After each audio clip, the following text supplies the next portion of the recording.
Hello viewers, welcome back to our channel. मेरा नाम है शाश्वत और आप देख रहे हैं फाइनेंस डीक्लासिफाइड। तो समय की बर्बादी ना करते हुए डायरेक्टली मुद्दे पर आते हैं और आज का मुद्दा है what is the difference between a stock and a share. और हमको ये जो बाजार है अपना अपना जो मार्केट है उसको स्टॉक मार्केट बोलना चाहिए या शेयर मार्केट बोलना चाहिए। तो जनरली स्पीकिंग ये दोनों जो वर्ड है स्टॉक और शेयर इंटरचेंजेबली यूज किया जाता है। मतलब कभी भी कोई भी शेयर बोल देता है किसी चीज को, कभी भी कोई भी किसी चीज को स्टॉक बोल देता है।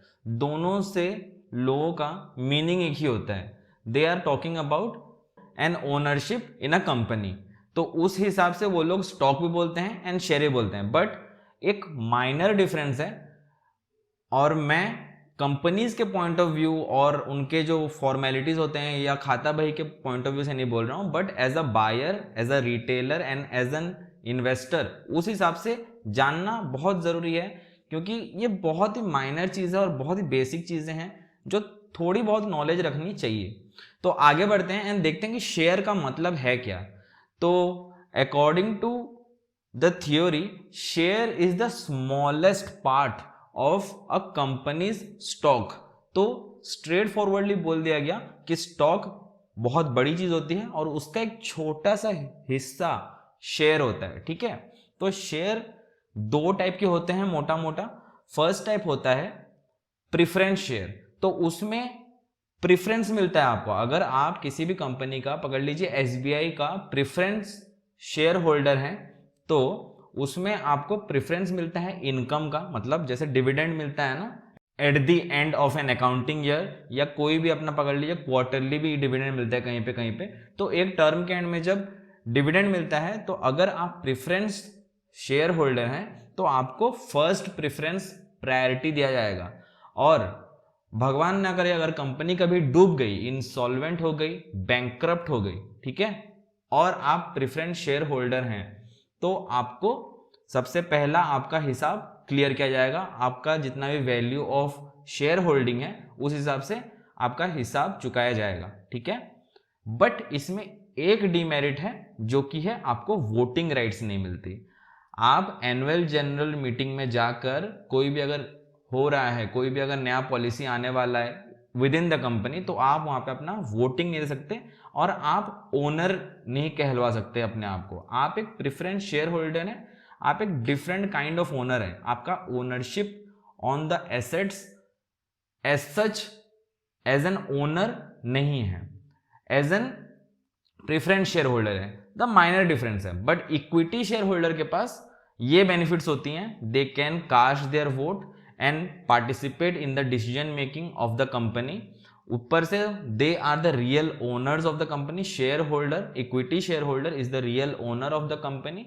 बट इसमें भी एक फ्लॉ है कि आपको जो डिविडेंड मिलेगा वो सारे हिसाब किताब क्लियर होने के बाद आपको मिलेगा and you will get the residual income जो बच जाए। बिकॉज आप ओनर है ना, आपको कंपनी के ग्रोथ से मतलब है, आपको कंपनी का वैल्यूएशन से मतलब है, आपको ये डिविडेंड से इतनी छोटी चीज से मतलब नहीं है, because you are the owner. तो उसीलिए आपको ओनर के हिसाब से पूरा लास्ट में आपका भरपाई होगा। सारे खर्चे, सारे इंटरेस्ट हो गए, सारे प्रेफरेंस शेयर होल्डर्स के कमाई हो गए, सब डिविडेंड विविडेंड जब लास्ट में बच जाएगा and then you will get the residual income. तो ये होता है share. It is a very smallest part in the ownership of a company. एक कंपनी अगर हजार करोड़ का है, तो अगर आप एक शेयर होल्ड करते हैं तो वो शेयर का जो बुक वैल्यू होगा, पकड़ लीजिए जैसे कि एसबीआई ले लेते हैं, एसबीआई का बुक वैल्यू समवेयर अराउंड 219 या समथिंग 220 के अराउंड लाई करता है। ठीक है, बट उसका मार्केट प्राइस आज के डेट में 466 67 तरफ है शायद। तो उसका बुक वैल्यू के हिसाब से आपका एक्चुअल वैल्यू है, बिकॉज मार्केट वैल्यू तो फ्लक्चुएट करता रहता है, book value matters the most. तो उसके 1000 करोड़ के संपत्ति में आपका जो बुक वैल्यू चल रहा है 219 रुपए के शेयर होल्डर आप हैं, and you will be paid up at least that much when the company dissolves after paying everyone else। तो ये हो गया शेयर्स का, प्रेफरेंस शेयर्स का, इक्विटी शेयर्स का एंड बुक वैल्यू और मार्केट वैल्यू पे हमारी टिप्पणी। अभी आगे जाते हैं, देखते हैं कि स्टॉक्स के बारे में क्या होता है, स्टॉक्स में क्या डिफरेंस आता है एज सच, क्यों हम बोल रहे हैं कि स्टॉक बहुत बड़ा चीज है एंड शेयर उसका एक छोटा सा टुकड़ा है। तो आगे बढ़ते हैं and let's talk about stock. Stock एक यहां पे बोला गया है थ्योरी में, it is a type of investment done by both individuals and businesses.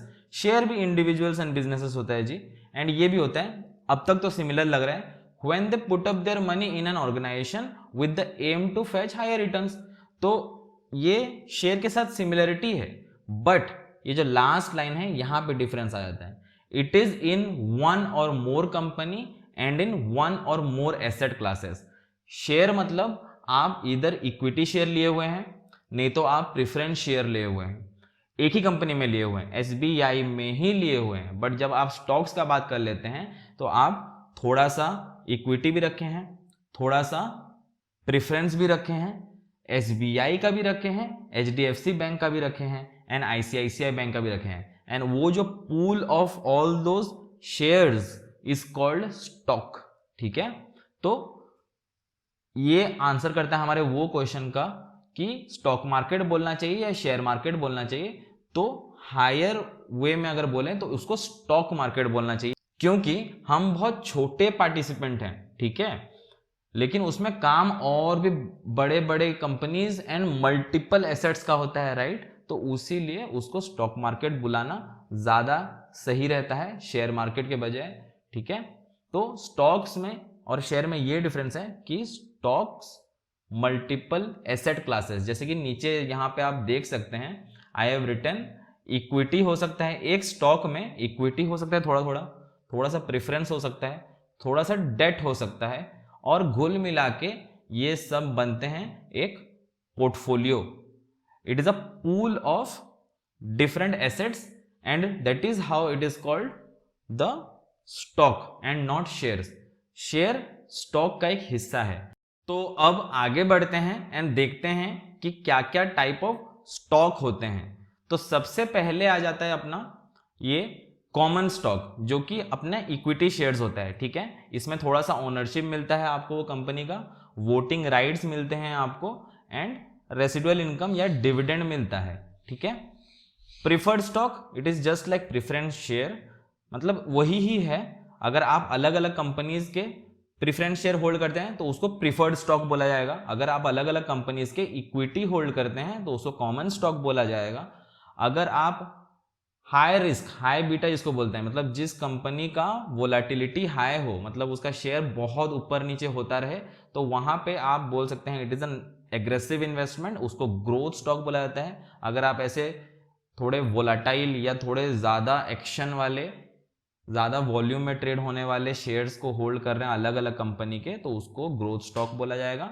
Income stock is you are holding multiple shares of multiple companies who are paying you good dividends and वो, तो उसको income stock बोला जाता है। Blue chip means आप टाटा बिरला रिलायंस ये सब खरीद के बैठे हुए हैं, बड़े बड़े कंपनियां जिनका डूबने का चांस नियर अबाउट जीरो है, तो वो आपको ब्लू चिप स्टॉक हो जाता है। तो मल्टीपल कंपनी जैसे आप पकड़ के बैठे हैं, टाटा कॉफी भी पकड़ के बैठे हैं, टाटा पावर भी पकड़ के बैठे हैं, तो वो सब हो गया ब्लू चिप स्टॉक। अलग अलग कंपनीज लेकिन सिमिलर शेयर्स लोग खरीद के बैठे हैं आप। वैल्यू मतलब ऐसी कोई कंपनी जिसका वैल्यू मार्केट अब तक देख नहीं पाया है, वो अपने औकात से बहुत नीचे ट्रेड कर रहा है, मतलब वो आपके हिसाब से, आप कोई भी एक मेजरिंग टूल लेते हैं एंड आप हिसाब लगाते हैं कि उसका वैल्यू से ये नीचे प्राइस है, अब ये सस्ता चल रहा है and you have bought it and you are holding it with an expectation कि आगे जाके बहुत वैल्यूएबल शेयर बनेगा। जैसे कि एमआरएफ एक टाइम में 2000 में 2500 में मिल रहा था, तो सम पीपल सॉ वैल्यू कि हाँ आगे जाके गाड़ियां बहुत चलेंगी, आगे जाके टायर्स बहुत लगेंगी and MRF is the market leader, तो वो लोग खरीद के बैठे and today it is trading somewhere around 60 to 70,000 के बीच में उसका एक शेयर मिलता है। तो this is what it is and this is the difference between अपना stock and shares. Shares is like, यहां पे आप देख सकते हैं पूरे स्टॉक के ब्रह्मांड में शेयर्स एक छोटा सा कण है, ठीक है, and every share is a stock, but not every stock is a share, because stock is bigger, it is a broader term, और share एक narrow term होता है. तो thank you everyone for watching this video, and I hope that you liked this minor difference between share and stock. So if you liked the content, do like the video, share it to help us have a better reach, and also do comment down below in the comment section if you have any query or need any kind of elaboration. And as I always say, do subscribe to this channel, more interesting content coming in the near future, and I hope to see you in the next video. Thank you very much. Goodbye. Take care.